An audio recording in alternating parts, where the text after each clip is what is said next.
네, 안녕하세요. 이번 시간에는 토끼와자라 세 번째 시간으로 교과서 뒤편에 나오는 학습 활동 한번 공부해 보도록 할게요. 이 학습 활동이 교과서의 내용을 총정리하는 부분이에요. 그래서 이 부분에서 거의 다 시험에 나온다고 생각하시면 될 것 같아요. 그래서 여기를 꼼꼼히 정리해 둡시다. 첫 번째, 여러분 교과서에서는 몇 페이지냐면 48페이지입니다. 이 글의 줄거리를 정리하면서 갈등의 진행 과정을 살펴보자라고 했어요. 그래서 이 갈등의 진행 과정을 살펴보는 게 가장 중요하죠. 왜냐하면 이 단원의 학습 목표가 갈등의 진행과 해결 과정에 유의하며 작품을 감상할 수 있다거든요. 그리고 토끼와 자라라는 소단원에서는 소설에 드러난 갈등을 연극으로 표현하기예요. 그러니까 연극의 진행 과정 중에서 갈등이 어떻게 진행되고 해결되는지가 가장 중요한 학습 목표라고 할 수 있어요. 자, 그러면 희곡의 갈등은 이렇게 5단계의 과정을 거치죠. 발단, 전개, 절정, 하강, 대단원입니다. 발단 부분에서는 갈등의 실마리가 제시되고, 전개에서는 갈등의 시작, 절정에서는 갈등의 최고조, 하강에서는 갈등 해결의 실마리가 제시돼요. 여기서 중요한 것은 갈등의 해결의 실마리가 제시된다는 거 요거 착각하지 마시고요. 그 다음에 대단원에서는 막을 내리는 거죠. 그래서 갈등이 해소되는데, 소설은 똑같은 5단계 갈등 과정을 거치지만 과정이 조금 달라요. 발단 전개까지는 같고요. 위기가 들어가죠. 희곡에 없는 위기가 들어가고, 절정은 똑같아요. 그 다음에 하강이 없고, 소설에서는요 하강이 없고 위기가 있는 거죠. 그 다음에 결말, 대단원과 같습니다. 그러면 토끼와 자라에 드러난 발단, 전개, 위기, 절정, 결말의 내용이 무엇인지 파악해가면서 소설과 희곡의 공통점과 차이점도 복습해 보도록 할게요. 또한 갈등의 기능이 무엇인지도 복습해 보도록 하겠습니다. 자, 문제에서는 어떻게 나오냐면 지시문이 아니고 그러니까 내용 지문이죠. 제시문 가나다라 말을 주고 특정 구절 나에 드러난 갈등에 대한 분석으로 해설로 맞는 것은 맞지 않는 것은 이렇게 물어봐요. 그러니까 이 소설을 각색한 이 희곡 토끼와 자라 중에 본문 만약에 다를 주었다면 다는 갈등 부분 중에서 어떤 과정에 해당하는지를 아셔야 되겠고, 그 과정의 특징에 대해서 알아야 되는 거예요. 자, 그럼 맨 처음 발단은 인물이나 상황을 소개하는 부분이죠. 발단, 갈등의 실마리 제시 부분이니까요. 그러면 토끼와 자라에서는 어떤 내용이 나와요? 용왕은 병이 낫지 않자 신하들을 다그치고 자라 토끼의 간을 먹어야 낫는다고 말하자 용왕은 토끼를 데려오라고 명령하는 부분이에요. 그래서 이 토끼와 자라는 단막극이죠. 막이 하나고 장이 3개로 되어 있어요. 그래서 발단 부분은 1장에 해당하고요. 용궁을 무대로 해요. 이 부분에 드러난 갈등은 무엇입니까? 바로 2가지 외적 갈등이 나오죠. 첫 번째는 신하들과 용왕의 갈등이 나와요. 용왕은 자신의 병을 낫게 할 약을 가져와라 라고 이야기하니까 신하들은 그 약을 구하지 못해서 하는 외적 갈등이고요. 2번째는 신하와 신하 사이에 외적 갈등이 일어나요. 왜냐하면 꼴뚜기가 어패류를 약으로 쓰라고 말하죠. 그래서 이 신하들이 스스로 모두 어패류인데도 꼴뚜기가 어패류를 약으로 쓰라고 말하니까 서로가 자신이 희생되기 싫어서 자기가 아닌 다른 신하를 약으로 쓰라고 이야기하는 부분이니까 신하와의 갈등이 나오는 거고요. 그 다음에 전개 부분은 그렇게 얘기를 하다가 마지막에 자라가 뭐라고 말합니까? 토끼의 간이 명약이다 라고 말해서 자라가 토끼를 잡으러 육지로 나오는 장면이에요. 그래서 자라가 토끼를 만나서 가머니설로 용궁이 아주 좋으니 구경 가자고 설득하죠. 그래서 토끼를 용궁으로 데려가는 장면, 여기가 2장이고 무대가 육지로 바뀌겠죠. 전개 부분은 갈등의 시작과 진행, 부분이에요. 다음으로 이제 절정 부분은 용왕과 신하들이 토끼를 잡아 간을 꺼내려 하죠. 토끼가 이제 용궁으로 간 거예요. 여기가 바로 3장이죠. 그런데 토끼는 그 절체절명의 위기의 순간에 꾀를 내어서 아주 침착하게 간을 육지에 두고 왔다고 말해서 위기를 모면하는 장면, 여기가 갈등이 최고조에 이르는 절정 부분입니다. 그리고 나서 하강 부분으로 넘어가는데요. 하강 부분은 갈등 해결에 실마리가 제시되는 부분이라고 했어요. 그래서 이제 무대는 역시 용궁이 되겠어요.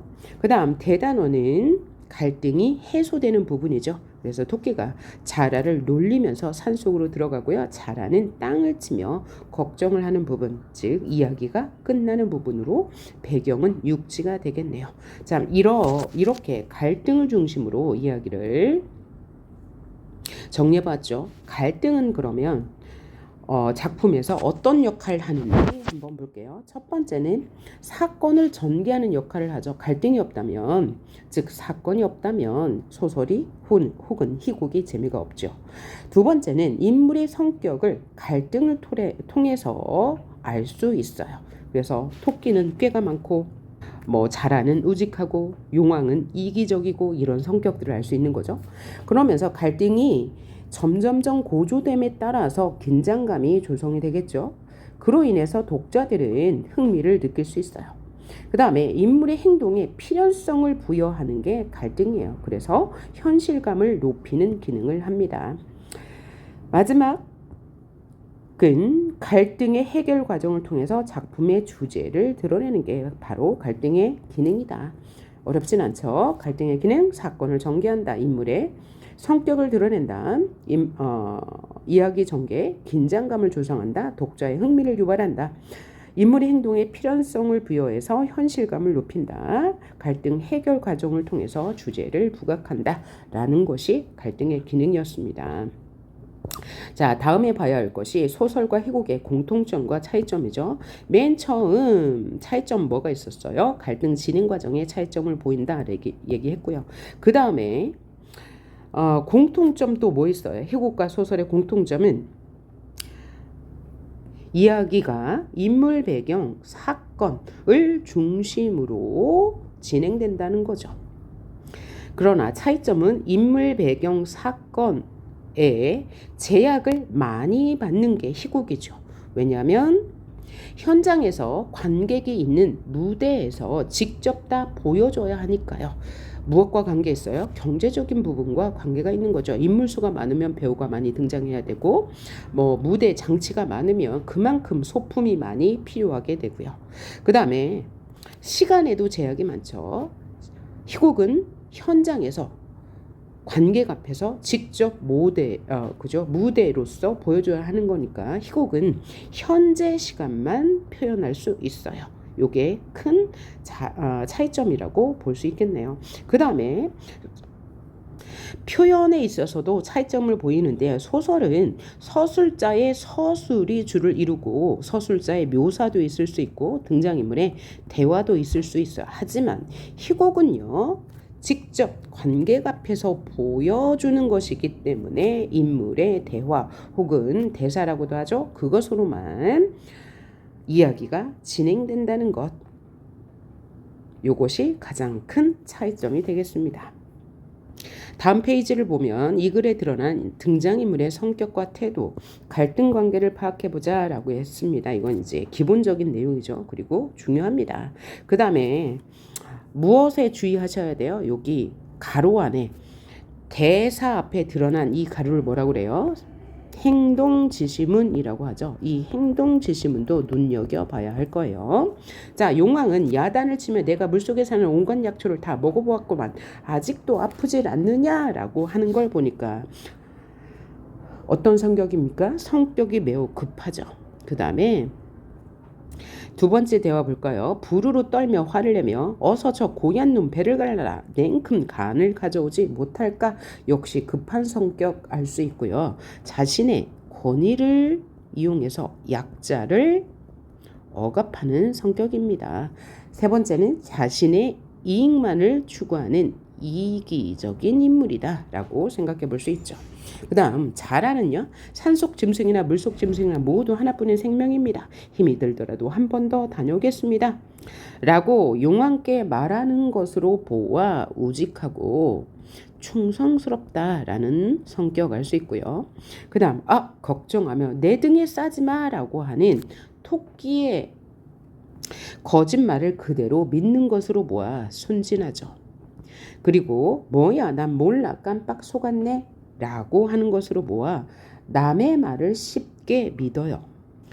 자, 그 다음 토끼 성격을 볼까요? 침착함을 잃지 않고 과장해서 안타깝다. 어떤 상황입니까? 토끼 간을 내놓으라고 말하자 순간 자기가 속아서 왔구나 라는 것을 알고 과장하여 침착함을 잃지 않고 말하는 것을 보아 침착하고 꾀가 많다는 것을 알 수 있고요. 또 엄살을 떨며 아이고 나중에 그 아까운 간을 그 용하다는 명약을 심신상골에 숨겨두고 아까운 목숨만 사라지네 라고 말하는 것으로 보아 능청스럽죠. 거짓말을 아주 능청스럽게 잘하여 그래서 능청스러움이라는 성격을 알 수 있네요.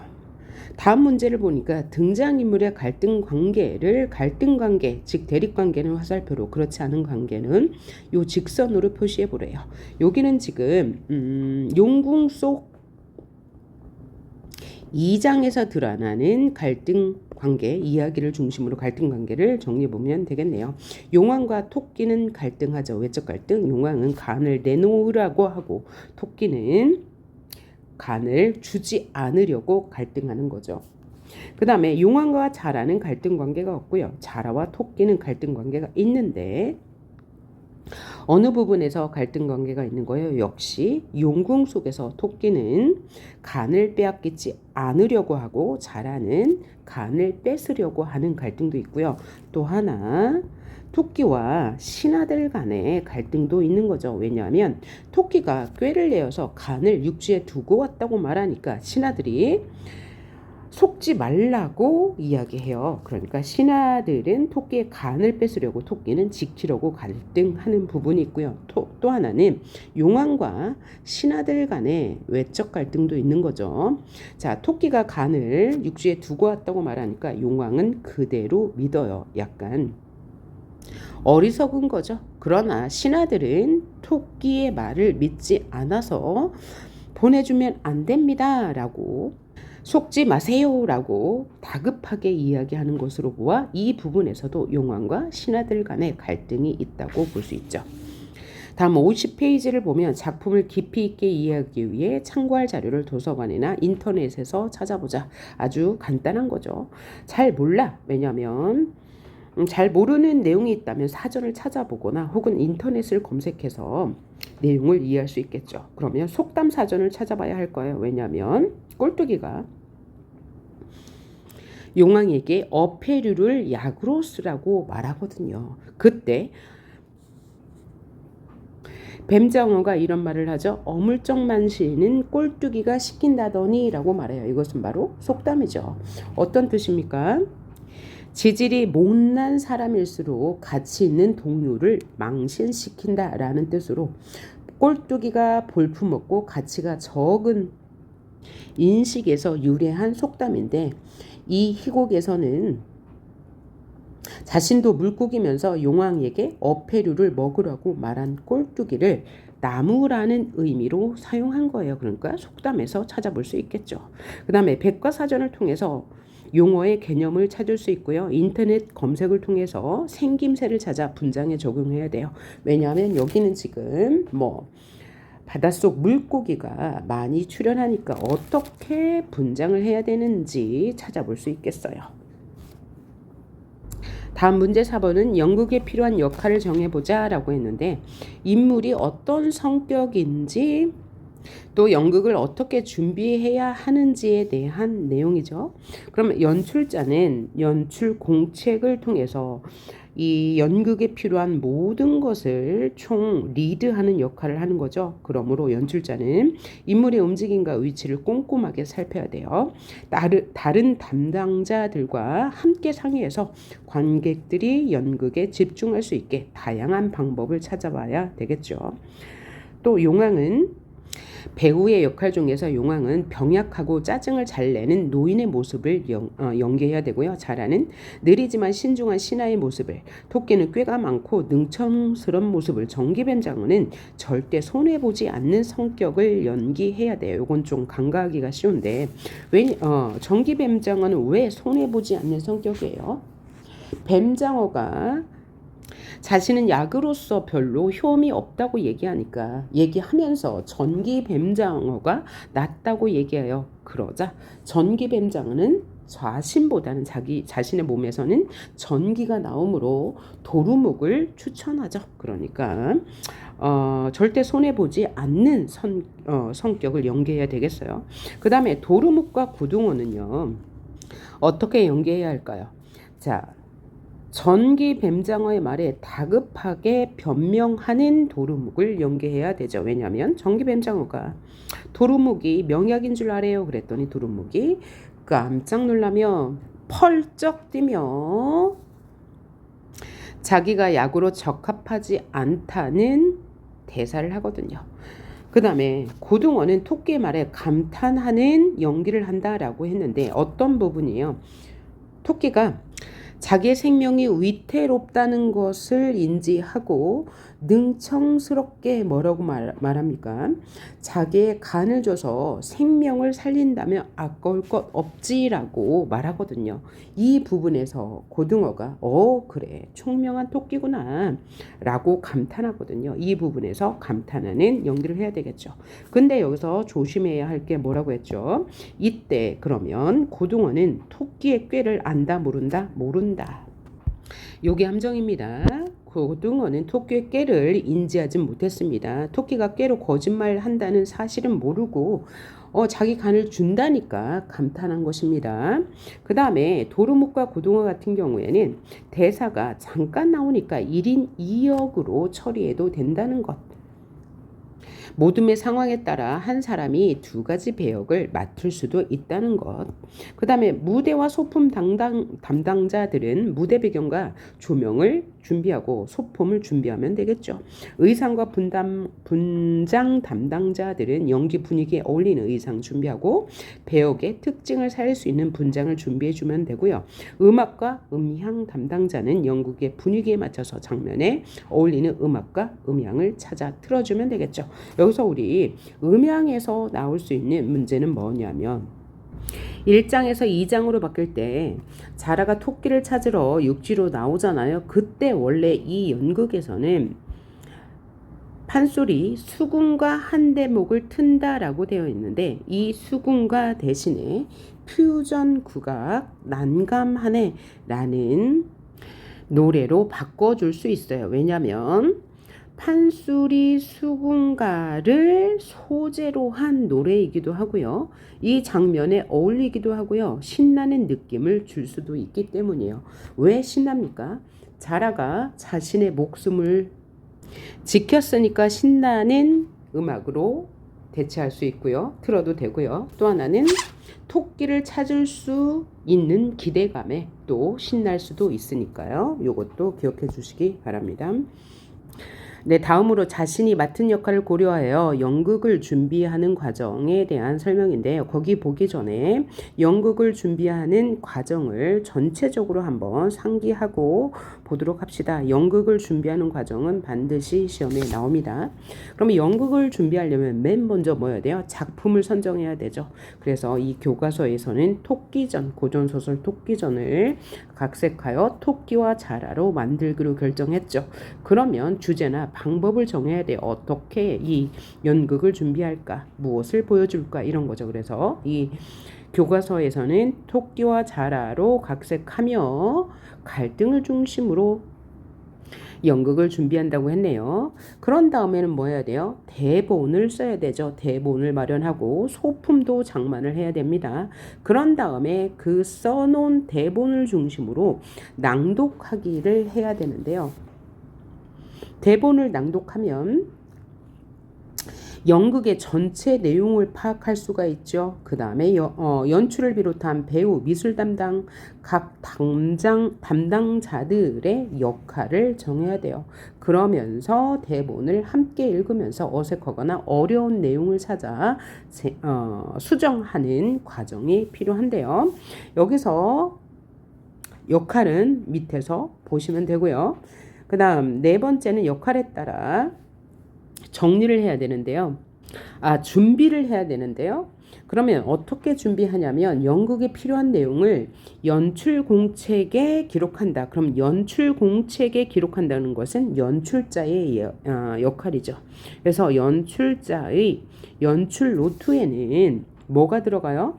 인물의 성격도 정해서 써놔야 되고요. 연극을 어디서부터 어디까지를 하나의 장면 단위로 나눌 건지 정해야 되고요. 그 다음에 정한 단위별로 인물의 성격이나 이야기의 흐름, 배우의 동선도 정해야 되고요. 또 하나는 조명, 음악은 어떻게 구성할 건지도 정해야 되고요. 또한 배우들의 연기는 어떻게 해야 되는지도 연출자의 연출 공책에 꼼꼼하게 적어놔야 되겠어요. 다음 단계로 연습을 해야 되겠네요. 장면별로 연습해야 되겠죠. 배우는 대사와 지시문을 익혀야 되겠고 다른 담당자들은 자신의 맡은 내용을 준비하면 되겠죠. 그러고 나서 연출자의 지휘 아래 인물의 움직임과 위치를 정하고요. 역할에 따라 확인할 내용을 정리하고 공연에 앞서서 전체 연습을 하고 나서 공연을 하게 되는 과정 중에서 우리는 이번 지문에서는 자신이 맡은 역할을 어떻게 소화해야 하는지 한번 보도록 합시다. 그래서 이 부분은 역할에 따라 어떤 일을 해야 되느냐를 보는 부분인데요. 함께 대본을 읽으면서 어색하거나 어려운 부분이 있다면 대본을 고쳐본다. 다른 말로 수정한다. 이렇게 대본을 낭독하면서 대본을 수정하는 과정이네요. 자, 그러면 첫 번째로 연극의 전체적인 분위기는 익살맞고 경쾌하게 하는 것이 좋겠어 라고 이야기했네요. 무대 배경과 음악도 그런 느낌으로 찾아보고 의상은 가볍게 교복으로 하자. 그러면 연극의 전체 분위기가 익살맞고 경쾌하게 한다 라고 말했는데 그 이유는 뭐예요? 토끼와 자라의 내용이 그죠? 익살맞고 경쾌하기 때문인데 익살맞다는 얘기는 재미가 있다는 얘기예요. 재밌다는 말은 해학적이다라는 말로도 표현할 수 있죠. 그래서 이 전체 이 대본의 특징이 뭐예요? 인간을 동물에 빗대어서 인간 사회를 풍자하고 교훈적인 내용도 전달하고 등장인물의 말과 행동을 과장하여 해학적인 재미를 준다는 특징이 있죠. 그래서 전체적인 분위기는 익살맞고 경쾌하다. 그래서 무대 배경 음악도 그런 느낌으로 익살맞 또 재미있고 신나는 음악으로 찾아봐야 되겠네요. 그 다음에 의상은 어떻게 한대요? 가볍게 교복으로 한대요. 그럼 누가 남았느냐? 참으로 힘이 든다라는 대사는 말할 때 어색해. 그래서 그럼 누굴 보내지? 힘들어 라고 말하자 라고 했는데요. 사실 이 대본에는 뭘로 나왔어요? 그럼 누가 남았느냐? 참으로 힘이 든다라고 나왔죠. 그런데 이렇게 고쳐볼 수 있다는 얘기죠. 누굴 보내지? 힘들어 라고 말하면 훨씬 더 자연스럽게 표현할 수 있다라는 뜻이네요. 그 다음에 자료를 찾아보니 용봉탕은 잉어와 닭을 넣고 끓인 국이라던데 내용도 안 맞고 말도 어려우니 용봉탕 대신에 자라탕이라고 하면 훨씬 더 자연스러울 수 있다는 얘기죠. 맞아요. 이 글의 흐름상 뭐예요?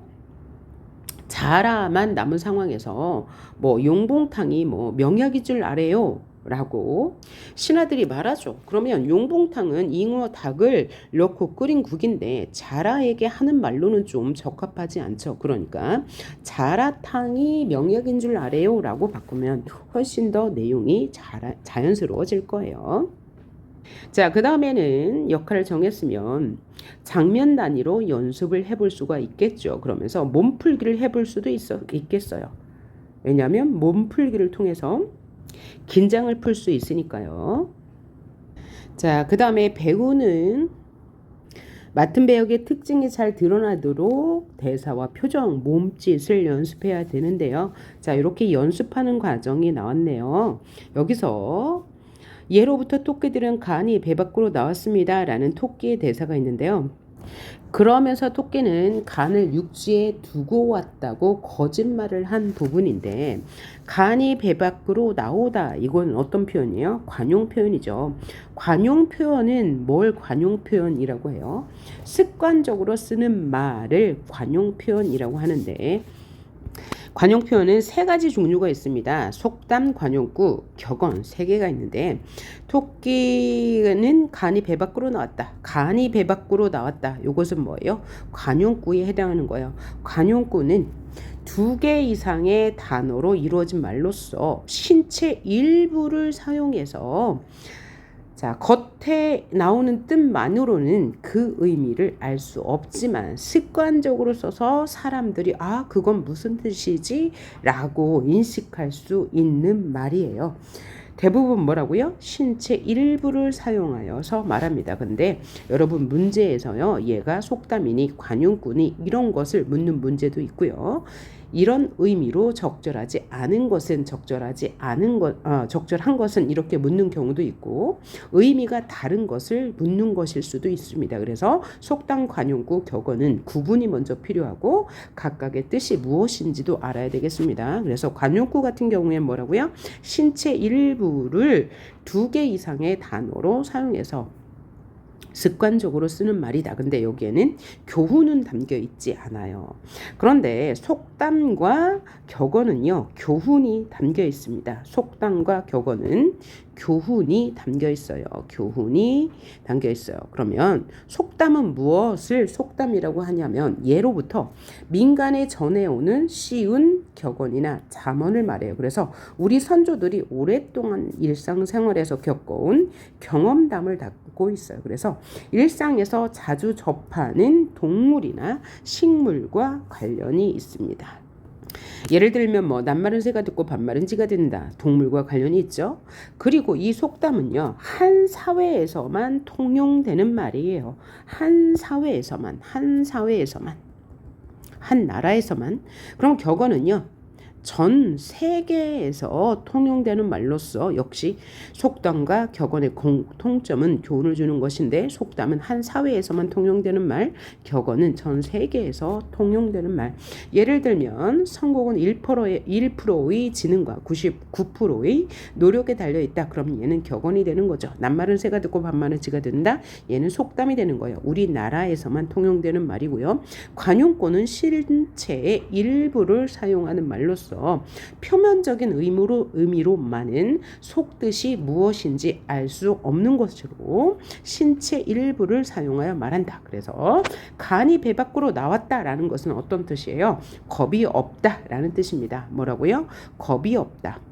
그러면 왜 이런 말이 나왔냐면, 간이라는 것은 우리의 내장 기관 중에서 가장 큰 부위를 차지하고 있다고 합니다. 그래서 이 간은 용기와 관련이 된다고 해요. 그래서 간이 크다, 간이 배 밖으로 나왔다, 간이 부었다, 모두 다 뭐예요? 용기 있다라는 뜻으로 쓰입니다. 반대로 간이 콩알만해졌다, 작아졌다는 얘기는 뭐예요? 두려움이 생겼다 혹은 무섭다라는 뜻으로 쓰이는 거죠. 뒤에 가면 학습활동 마지막 부분에 요 관용구 표현이 또 있습니다. 거기에서 한 번 더 살펴보도록 할게요. 자, 그 다음은 연출지는 연극의 분위기와 극적 효과를 살리는 다양한 방법을 생각할 수 있겠죠. 자, 요 부분도 선지 하나로 나올 수 있습니다. 그러면 이 연출지는요, 연출 공책에 이런 사항들을 메모해 놓겠죠. 어떻게 연출할 것인가. 우선 칠판의 용궁 그림을 기본 배경으로 삼고 무대가 바뀔 때, 이 무대가 바뀌는 것은 1장, 2장, 3장으로 바뀌죠.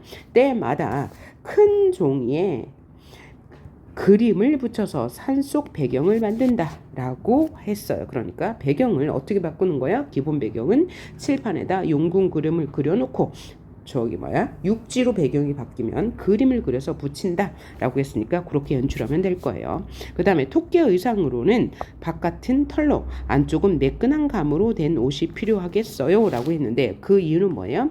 토끼가 자라의 감언이설에 속아 용궁으로 가라고 할 때 뭐라고 말해요? 나는 털이 물에 묻는 게 싫어 라고 했더니 자라가 옷을 뒤집어 입히잖아요. 그럼 뒤집어 입을 때 털 안쪽 부분이 너무 거칠면 그 토끼역을 연기하는 배우가 힘들겠죠. 피부가. 그러니까 안감은 매끈한 감으로 바깥은 털로 의상을 준비한다라고 하면 맞겠네요. 그 다음에 장면이 바뀔 때는 배경음악으로 판소리를 현대음악처럼 바꾼다라고 했는데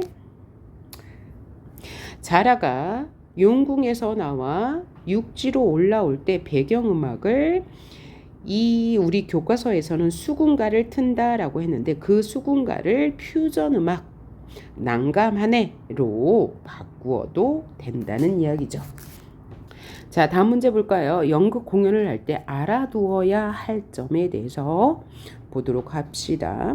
배우와 출연진은 어떤 점에 유의해야 하는지 한번 볼게요. 대사는 천천히 또박또박 말해야 관객들이 이해할 수 있겠고, 대사를 할 때는 얼굴을 관객을 향해, 즉 무대를 향하게 하여 대사를 해야 되겠죠. 또 실수를 하더라도 침착하게 그 다음을 연기하는 것이 좋겠죠. 다시 말해 표정이나 움직임을 관객이 잘 볼 수 있게 연기해야 되겠고요. 또 연극은 여럿이 함께하는 활동이니까 자기 뜻만 내세우기보다는 남을 배려하고 서로가 돋보일 수 있게 해야 되겠어요. 자, 관객들도 역시 관람 예절을 지켜야 되겠죠. 휴대전화는 벨소리를 진동으로 바꿔놓거나 혹은 꺼놓거나 잡담을 하지 말아야 되겠어요.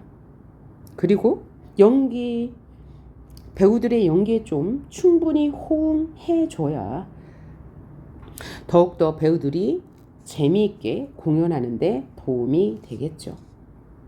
또 배우들은 배우들의 연기뿐만이 아니라 무대, 조명, 의상, 음악도 종합적으로 살피며 연극을 감상하면 훨씬 더 연극을 재밌게 즐길 수 있을 거예요.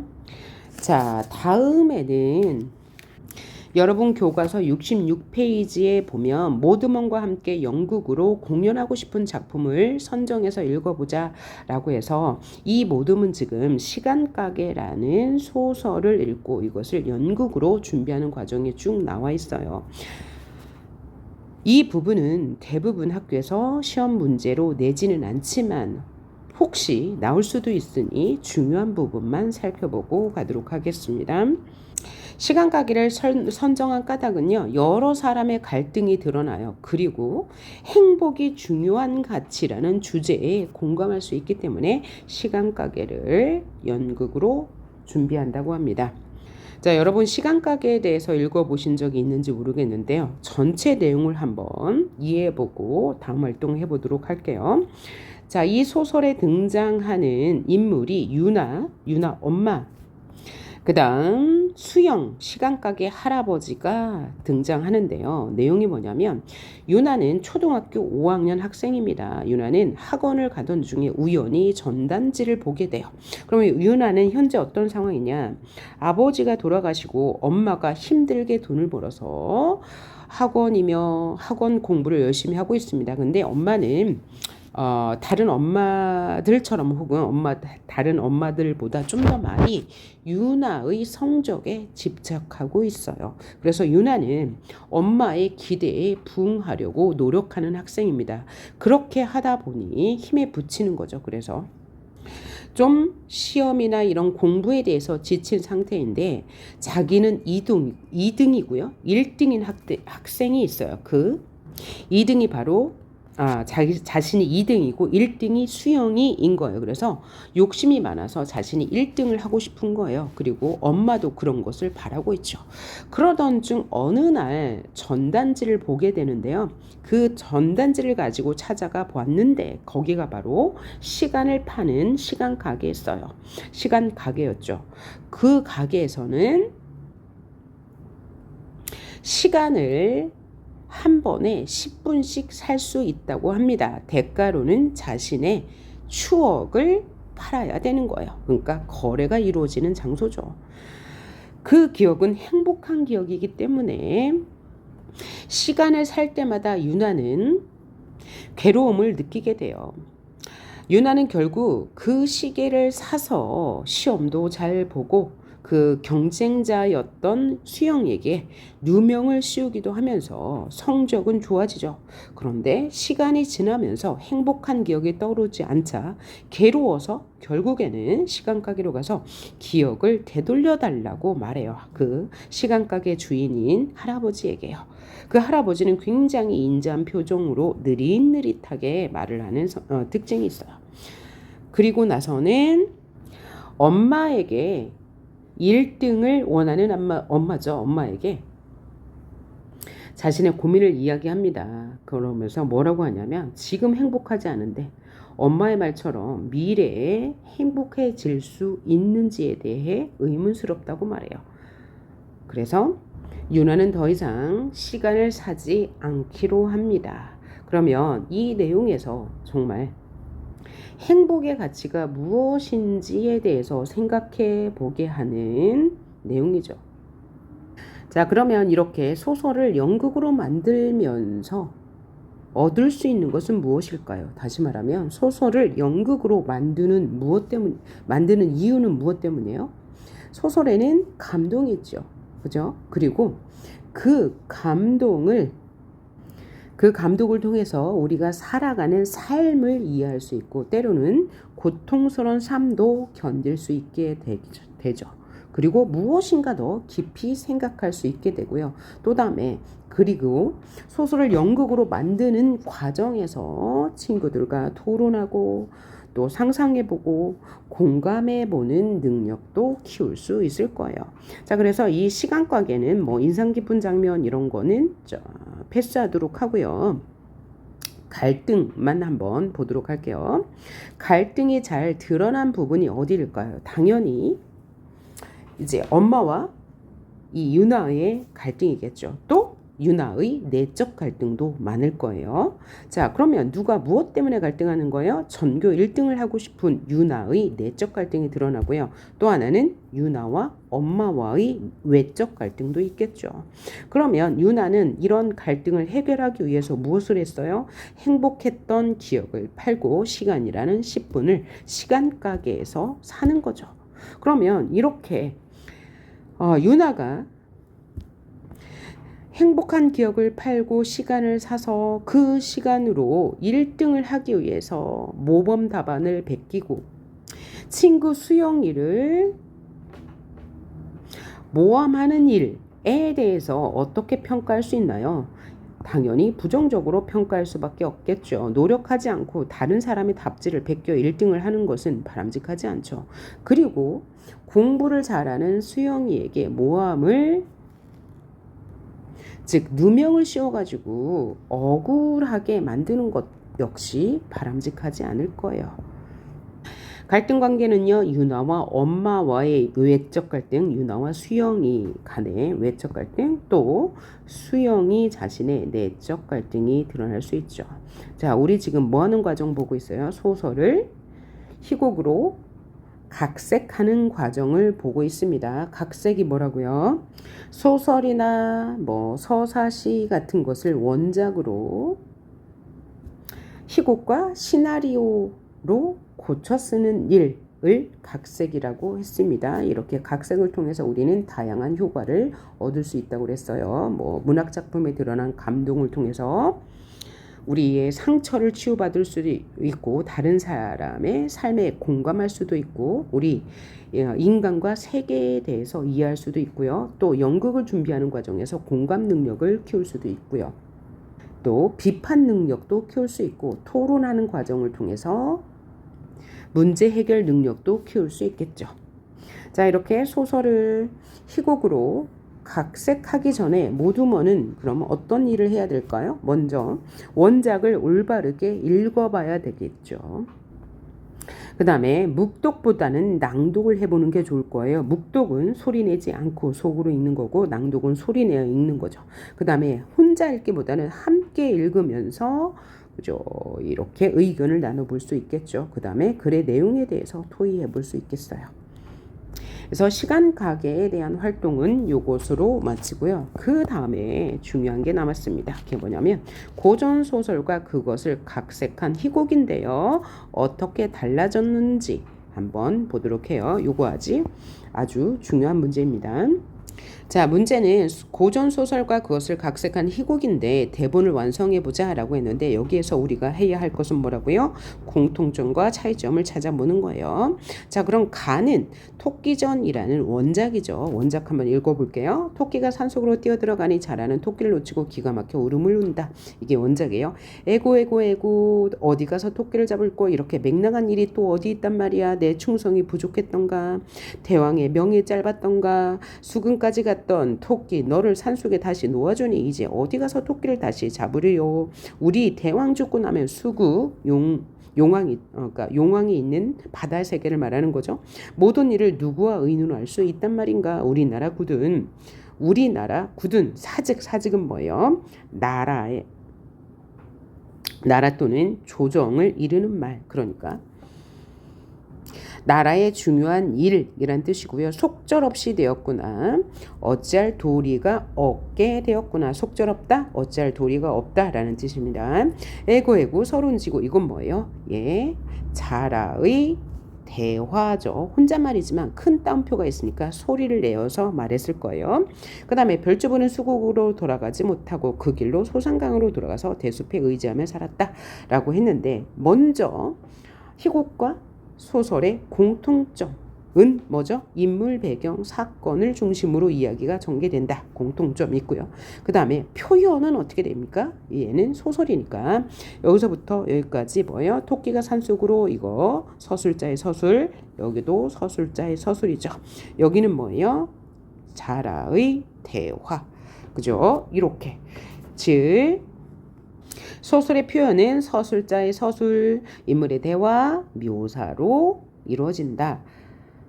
라는 게 소설의 특징이죠. 자, 그리고 이 토끼전 원작의 내용은 토끼가 산속에서 도망가고 난 이후에 자라가 뭐예요? 소상강이라는 중국에 있는 지역입니다. 에 들어가서 혼자 살았다라는 결론으로 끝나요. 그럼 나는 뭐예요?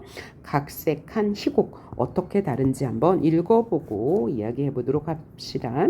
토끼는 산속으로 뛰어들어간다. 토끼를 놓친 자라는 기가 막혀 온다. 이게 무슨 지시문? 무대지시문이라고 해서요. 이 무대지시문을 다른 말로 상황지시문이라고 하죠. 그래서 지시문은 두 가지가 있는데 무대지시문과 여기 행동지시문 두 가지가 있다. 그래서 무대지시문은 그 장면을 해설해 주는 부분이고 행동지시문은 등장인물의 대화 옆에 그 인물의 표정이나 몸 동작 등을 설명해 주는 부분이다 라고 했어요. 그래서 여기는 무대지시문.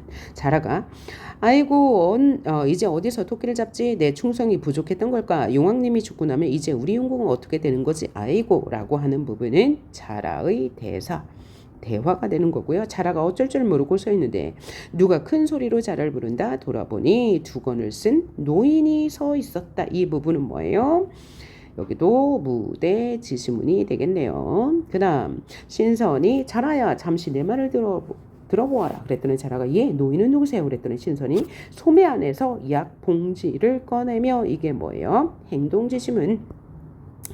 내 정성에 감동하여 하늘에서 내리는 약이니라. 빨리 가서 용왕의 병을 낫게 하여라 라고 하면서 하늘에서 갑자기 신선과 같은 노인이 나타나서 용왕을 구할 약을 줬네요. 그랬더니 자라가 기뻐하며 약을 받아 품에 꼭 안는다. 정말이십니까? 이것만 있으면 우리 용왕님 병이 나을 수 있단 말이에요. 그랬더니 신선이 하하 그렇다. 여기는 대사죠.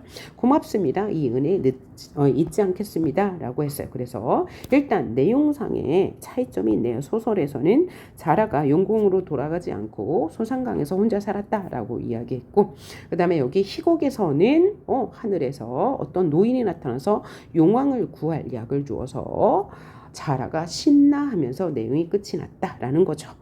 그러니까 각색을 할 때 내용을 얼마든지 변형 할 수 있다는 거죠. 창의적으로 재구성할 수 있다는 게 각색의 특징이고요. 그 다음에 형식상의 차이 봤어요. 아까 소설 같은 경우는 이야기 진행이 서술자의 서술, 인물의 대화, 묘사로 이루어지지만 희곡은 이야기 진행이 어떻게 이루어져요? 등장인물의 대사만으로 이어진다.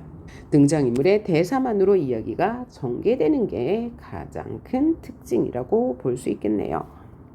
자, 마지막으로 정리와 점검 여러분 교과서 64페이지를 하고 65페이지를 하고 마무리 짓겠습니다.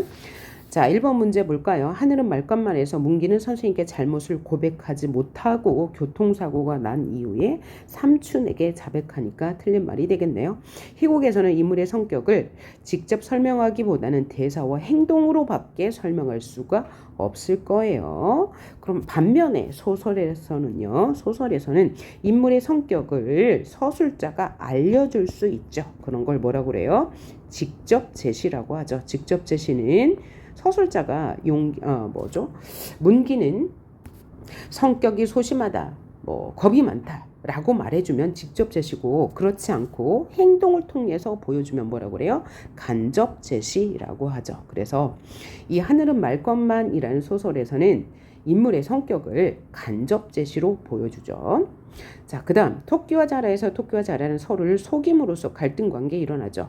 맨 처음에는 자라가 가만히설로 토끼의 간을 뺏으려고 용궁에 데려가기 위해서 데려가는 속임수를 쓰고요. 마지막에서는 토끼가 자신의 목숨을 구하려고 육지에다가 간을 놓고 왔다는 속임수를 써죠. 그 다음에 그래서 갈등 관계가 일어나고요. 그 다음 4번 도서관이나 인터넷에서 자료를 찾아 참고하면서 글을 읽으면 관련된 배경 지식을 당연히 넓힐 수 있을 거예요. 자, 그 다음에 문학작품에서 등장인물이 목표를 이루려고 노력하는 과정에서 겪는 여러 가지 대립과 충돌을 뭐라고 해요? 갈등이라고 하죠. 갈등이란 말은 원래가 칡과 등나무의 얽힘이라고 했어요. 이렇게 얽히고 꼬이는 것을 갈등이라고 해요. 문학에서는 등장인물이 겪게 된 여러 가지 갈등과 대립, 충돌을 갈등이라고 하죠.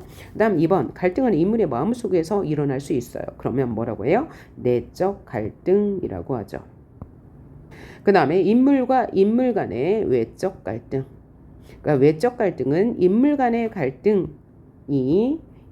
인물 간의 갈등이 첫 번째, 그 다음에 인물과 사회와의 갈등 두 번째, 인물과 자연 간의 갈등, 인물과 운명 간의 갈등이 있죠. 이렇게 네 가지 갈등 유형이 있는데 하늘은 말것만은 외적 갈등과 내적 갈등이 비슷한 수준으로 나오고요. 토끼와 자라는 주로 외적 갈등이 나오게 되겠습니다. 자, 다음으로 봐야 할 게 속담과 관용구.